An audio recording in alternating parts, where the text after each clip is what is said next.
ட்ரேடிங்கில் வர எல்லாரும் சொல்லக்கூடிய கருத்து.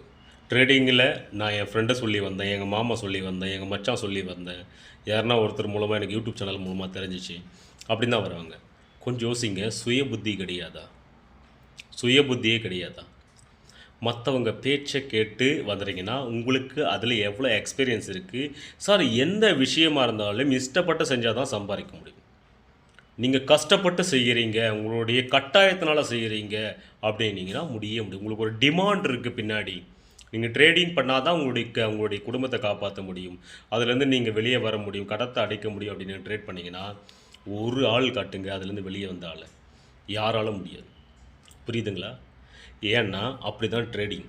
நீங்கள் கஷ்டப்பட்டீங்கன்னா அந்த இடத்துல ஓவர் என்ட்ரிஸ், எமோஷன் என்ட்ரிஸ், யாருன்னா சொல்லக்கூடிய விஷயங்களை செய்கிறது, யாருன்னா ஸ்ட்ராட்டஜி கொடுத்தா பண்ணுறது, இப்படி நீங்கள் பண்ணி பண்ணி இருக்கக்கூடிய கடனை அதிகரித்து கொண்டே போகும்.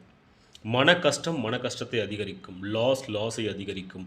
உங்களுக்கு புத்தி இல்லை என்றால் எப்பொழுதும் சுய புத்தி இருக்காது. நீங்கள் முதல் டிசைட் பண்ணுங்கள், நீங்கள் யாருன்னு.